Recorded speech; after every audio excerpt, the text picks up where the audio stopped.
Russia says its forces have attacked Ukrainian command posts. In addition, the ministry said that Russia intercepted several aerial bombers and anti-radar missiles from the Ukrainian side. Meanwhile, Ukraine has claimed it intercepted Russian air targets. This is according to official briefings from the two countries.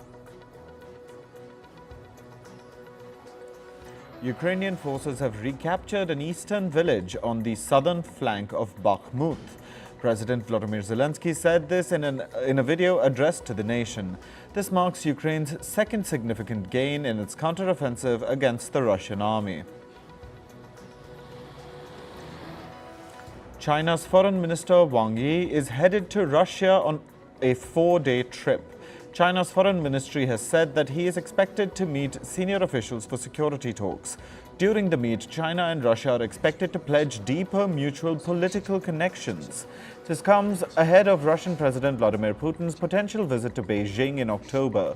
Last week, North Korea's Kim Jong-un also visited Russia. Earlier, Wang Yi and U.S. National Security Advisor Jake Sullivan met over the weekend. The two sides conducted strategic communication on stabilizing and improving China-U.S. relations. They agreed to hold consultations on Asia-Pacific issues, maritime affairs, and foreign policies. Taiwan's defense ministry has urged China to stop quote-unquote destructive unilateral action. This comes after Taiwan reported a sharp rise in Chinese military activities near the island. Taiwan said that since Sunday, it had spotted 103 Chinese military aircraft over the sea. In India, a 5-day special session of Parliament has begun. Indian Prime Minister Narendra Modi kicked off the session with an address in the country's lower house of Parliament, or Lok Sabha. He spoke about significant historical events that have taken place in the premises of the old Parliament building. The House proceedings will move to India's new Parliament building from tomorrow. European Commission President Ursula von der Leyen and Italy's Prime Minister Giorgia Meloni travelled to Italy's island of Lampedusa on Sunday. During the visit, von der Leyen promised an action plan to deal with Italy's migrant crisis. Lampedusa Island is struggling with a surge in migrant arrivals. Last week, more than 7,000 migrants landed on the island. That's more than the island's permanent population. Protesters in the US and Germany rallied in the streets to mark the death anniversary of Iran's Mahsa Amini on Saturday. On September 16th last year, Amini died after being arrested by Iran's morality police for allegedly wearing her hijab incorrectly. In the US, supporters of Iran's protest movement rallied in front of the White House. Meanwhile, in Germany, protesters held placards of Amini and other Iranians who have either been killed or are in custody. Thousands of Israelis marched through Tel Aviv during Jewish New Year on Sunday. They were protesting against Prime Minister Benjamin Netanyahu's controversial judicial overhaul. A crowd of protesters also gathered at Israel's Ben Gurion airport. This is because Netanyahu was due to fly to the US to meet President Joe Biden. Netanyahu's judicial overhaul plan has been a contentious issue. Critics say it takes away power from Israel's Supreme Court. A plane crashed in Brazil's northern Amazonas state on Saturday. 14 tourists on board the jet have died in the accident. The Amazonas state governor has said that the accident was caused due to an error in the route taken at the time of landing. A massive climate protest was held in New York on Sunday. Protesters held parades and organized concerts to make their voices heard. They waved signs reading "Biden end fossil fuel" and "Fossil fuels kill." They also called upon the U.S. government to declare a climate emergency. U.S. Congresswoman Alexandria Ocasio Cortez also joined the climate protest. Meanwhile, several hundred climate activists also held demonstrations in Europe. Protests were held in London and Edinburgh. People called for an end to the use of fossil fuels. Organizers said that the demonstrations were timed to coincide with the beginning of the United Nations General Assembly, which will be held in New York. Climate protesters in the German capital Berlin sprayed orange paint on the historic Brandenburg Gate. These protesters belong to a group called Last Generation. Around 14 activists carried out the protest as some of them sprayed paint on the monument using fire extinguishers. All the protesters were detained and now face possible charges for damage to property. Police officers have launched an investigation. Last Generation says the protest aimed to call out the lack of action by the German government on moving away from fossil fuels. Swedish climate activist Greta Thunberg was charged on Monday with disobeying the police. This comes just 2 months after she was convicted and fined for the same offense. Soon after that, Thunberg and other climate activists from a group called Reclaim the Future blocked a road for oil trucks. Thunberg became the face of young climate protesters after she started holding demonstrations in front of the Swedish parliament. In Sweden, failing to obey the police can land a person in prison for 6 months.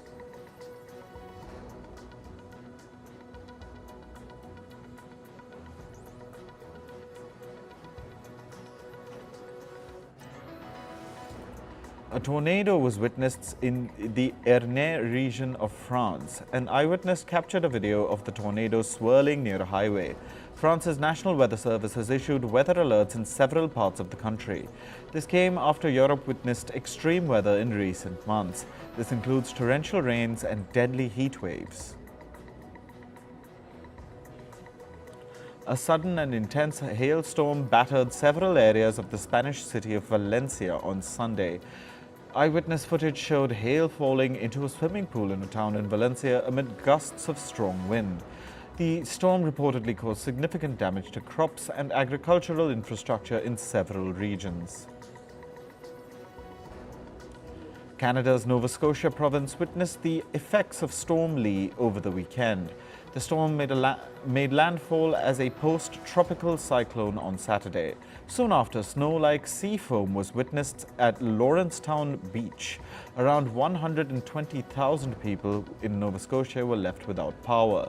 The storm knocked down several power lines and trees.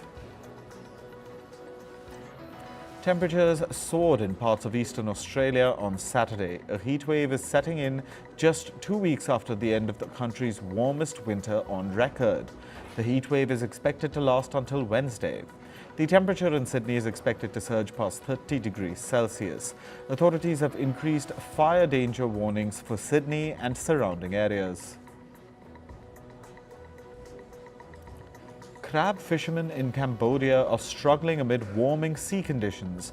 According to reports, a spike in temperatures has become increasingly common in seas that fall on Cambodia's coastline. This has been the trend since 2010. Warmer and more acidic water affects crabs and their shell creation process. This has impacted Cambodia's fishing industry. A news report has come to light on flooded Libya. In the report, authorities were requested back in 2020 to invest in the infrastructure in the city of Derna to avoid flooding.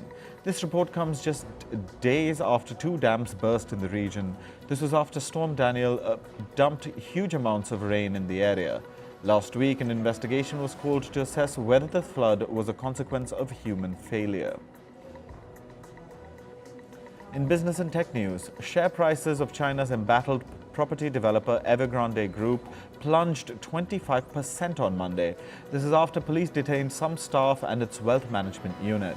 The detention suggests new investigations that could add to the company's worries.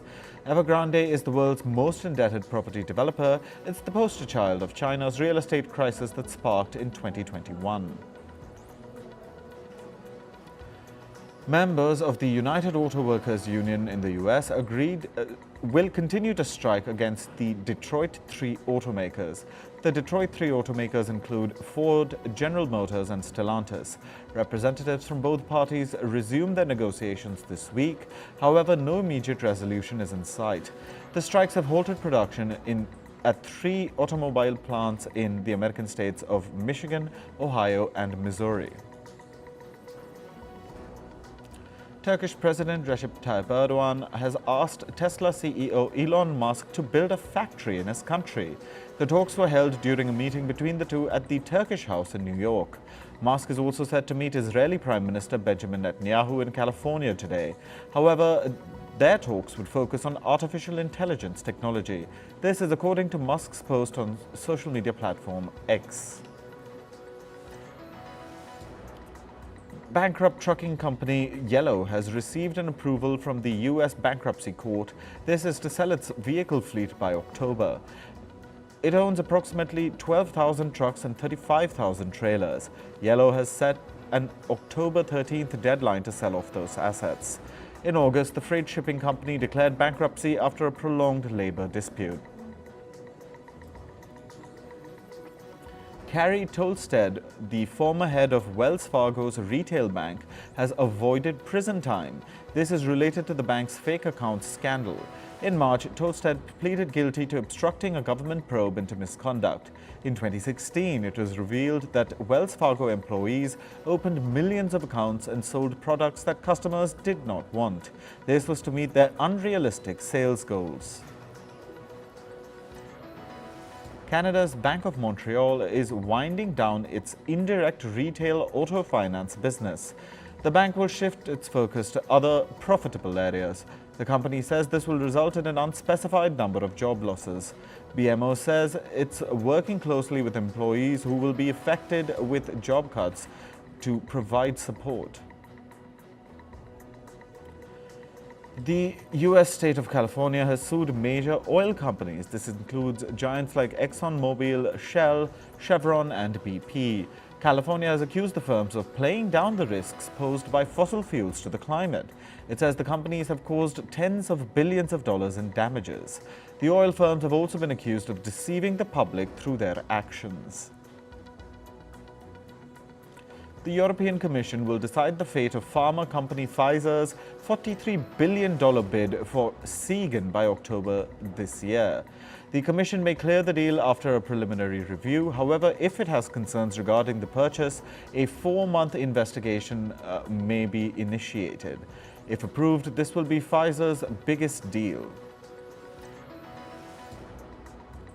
Japanese conglomerate SoftBank is reportedly looking for deals in the artificial intelligence space. Masayoshi Son, the firm's founder and CEO, is looking to invest tens of billions of dollars in the sector. Reports say SoftBank could also strike a partnership with ChatGPT maker OpenAI. This news comes after the blockbuster listing of SoftBank's chip-making unit, ARM. Video sharing platform TikTok has been fined $370 million. This is for allegedly breaching children's data privacy laws in the European Union. Ireland's Data Protection Commissioner has accused TikTok of breaking a number of EU privacy laws between July 31st, 2020 and December 31st, 2020. Moving to sports, we start with cricket. All hopes of a nail-biting 2023 Asia Cup final were dashed after Indian pacer Mohammad Siraj wreaked havoc, single-handedly demolishing Sri Lanka's batting order in the blink of an eye. Sri Lanka were all out for 50, with Siraj alone picking up 6 wickets for 21. Opening duo Shubman Gill and Ishan Kishan took just 6.1 overs to reach Sri Lanka's total. The men in blue lifted the cup, bringing home India's 8th Asia Cup title. India's match winner Mohammad Siraj donated his Asia Cup Final Player of the Match award of $5,000 to the Sri Lankan ground staff. The ground staff worked tirelessly throughout the rain-hit tournament. Speaking at the post-match presentation in Colombo, Mohammad Siraj said the groundsmen deserve the cash prize fully and the tournament would not have been possible without them. Bouncing back from 2-0 down, South Africa clinched the ODI series against Australia 3-2. South Africa won the 5th ODI at the Wanderers Stadium, with left-arm fast bowler Marco Jansen taking his first ODI 5-wicket haul and blasting 47 of 23 balls. Australia were bowled out for 193 in reply to South Africa's 315 for 9. This has been a morale-boosting series win for the South African team ahead of the ICC Men's Cricket World Cup. India's Grand Slam winning tennis veteran Rohan Bopanna brought the curtains down on his 21-year David Cup career on a high. Partnering with Yuki Bhambri, the duo secured a comfortable straight-set victory. They raced to a 6-2, 6-1 win over Elliot Bechetrit and Younes Lalami Larousi at the mini stadium in Lucknow. In a touching moment, the 43-year-old draped the tricolour and laid his jersey in the centre of the court as the crowd applauded. The Bopanna-Bhambri win, along with Sumit Nagpal's triumph in reverse singles, allowed India to clinch the World Group 2 tie against Morocco with a final score of 3-1. On to football now, where one of the stranger jinxes in English football may be over. Arsenal ended their dreadful run at Goodison Park as Leandro Trossard's strike earned them a 1-0 win over Everton. Arsenal had lost on their previous 3 trips to Goodison, twice to out-of-form Everton teams. Trossard's precise finish gave Arsenal a 4th victory in 5 league games this season. Arsenal have 2 massive games over the next 7 days. First, they return to the Champions League with their first group stage match against PSV Eindhoven. And then Arsenal face one of their biggest domestic games of the season, the North London derby. Meanwhile, Chelsea were held to a goalless stalemate by Bournemouth.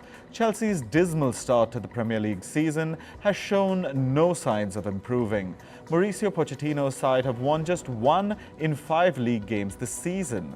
The team was booed after lacking any semblance of a cutting edge at the Vitality Stadium. The Blues are without a goal in their last 2 matches and have scored only 5 times in the league so far. A minute's silence was observed before the La Liga football matches in Spain this week. This was a mark of respect for the victims of earthquake in Morocco and floods in Libya. A 6.8 magnitude earthquake struck Morocco earlier this month, killing over 2,900 people. In Libya, thousands of people have died after 2 dams above the city of Derna broke following heavy rains. Players, officials and fans stood in silence at all matches in Spain's top league to pay tribute to those affected by the deadly disasters. Moving to Formula One, ending the streak for Max Verstappen and Red Bull, Carlos Sainz won the 2023 F1 Singapore Grand Prix in the action-packed race. The battle for the win continued until the last lap, with the Scuderia Ferrari driver securing the pole position. Lando Norris of McLaren secured 2nd spot, and in 3rd place was Mercedes' Lewis Hamilton. The last time neither Max Verstappen or Sergio Perez stood at the top step of the podium was in Brazil in November 2022.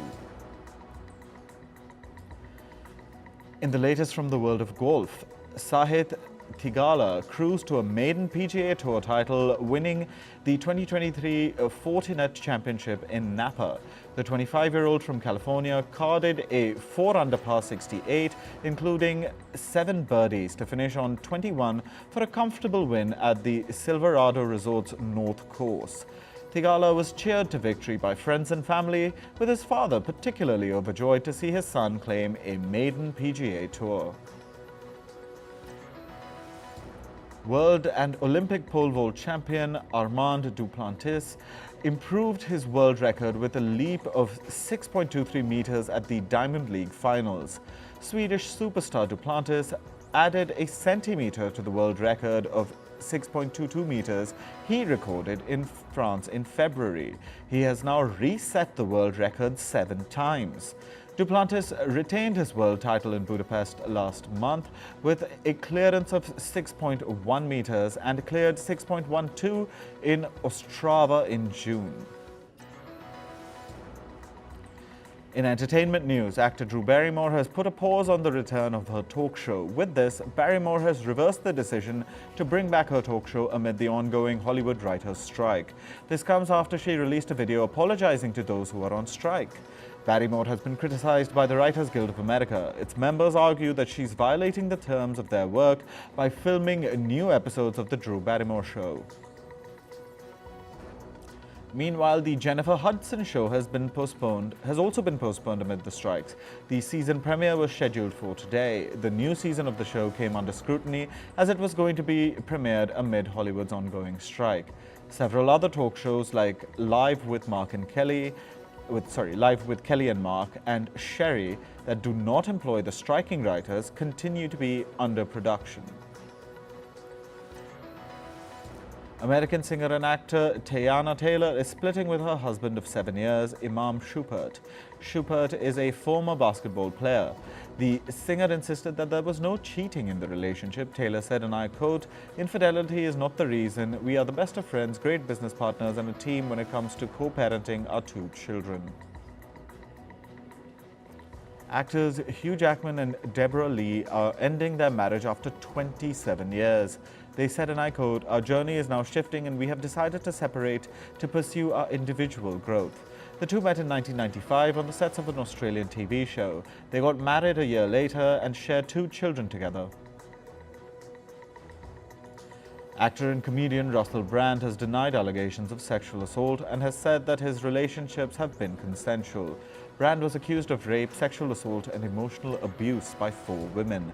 The incidents allegedly happened between 2006 and 2013. Meanwhile, his former wife and singer Katy Perry described Brand's behavior as very controlling. Pop star Danny Minogue had labeled him as a vile predator. Actor Ashton Kutcher has resigned from a non-profit organization for anti-child sex abuse that he co-founded. The move comes after Kutcher and his wife and actor Mila Kunis faced backlash.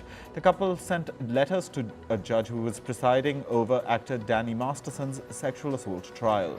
Kunis wrote that she would wholeheartedly vouch for Masterson's exceptional character. Masterson has been sentenced to 30 years in jail after he was convicted on 2 counts of rape.